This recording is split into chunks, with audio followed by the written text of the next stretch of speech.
प्रश्न है आयु संबंधी, यानी पिता की आयु पुत्र की आयु से 5 गुना है। यदि 8 वर्ष बाद इनकी आयु का योग 64 वर्ष है तो पिता की वर्तमान आयु क्या होगी।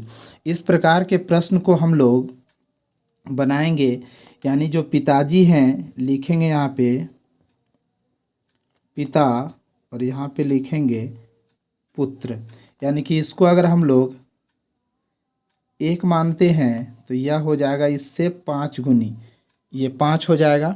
अब बोल रहा है कि 8 वर्ष के बाद इसकी जो आयु है यहाँ पे लिख लेंगे 8 वर्ष बाद आयु कितना हो जाएगा 64 वर्ष।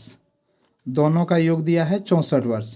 अब यहाँ पे क्या करेंगे, हम वर्तमान आयु निकाल लेंगे, क्योंकि वर्तमान पूछा गया है। वर्तमान आयु क्या होगी, तो वर्तमान आयु लिखेंगे वर्तमान आयु बराबर। अब यहाँ पे देखेंगे कि यह जो है 8 वर्ष बाद है, 64 वर्ष दोनों का 8 वर्ष बाद है, तो यहाँ पे क्या करेंगे, दोनों में 16 वर्ष हम घटा देंगे। क्यों? क्योंकि जो पिताजी हैं और जो पुत्र हैं दोनों 8 साल के बाद पूछा है, यानी कि हम वर्तमान आयु निकालेंगे तो 64 में दोनों का 8 8 16 वर्ष क्या करेंगे, घटा देंगे।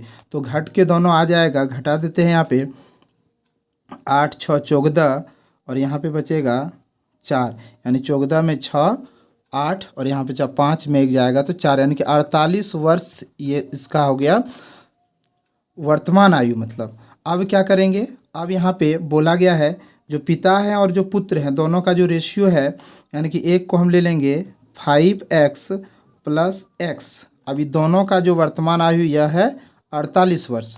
अब इसको हम लोग हल करेंगे, 5 और 1 6x बराबर 48, 6 का पहाड़ा में कट जाएगा 8, यानी कि x का जो वैल्यू आया वह 8 आया, यानी कि 8 जो है वह पुत्र का आया 8 वर्ष। अब देखिए पिताजी का पूछा है तो लिखेंगे यहाँ पे पिता की वर्तमान आयु, पिता की वर्तमान आयु, पिताजी जो है वह है 5x में, यानी कि 5 और x का जो वैल्यू अभी निकाले हैं वह 8 है, यानी कि इसको लिखेंगे 5 × 8 = 40 ईयर्स, यानी कि 40 वर्ष इसका आंसर हो जाएगा पिताजी का। अगर पुत्र का पूछेगा, पुत्र का तो क्या करेंगे इसमें, यानी कि यही जो x का वैल्यू है यही है पुत्र, पुत्र जो है वह x का ही वैल्यू है, पुत्र का जो आया वह x का वैल्यू, यानी 8 वर्ष हो गए और पिताजी जो हैं वह 40 वर्ष के हो गए। थैंक यू, जय हिंद।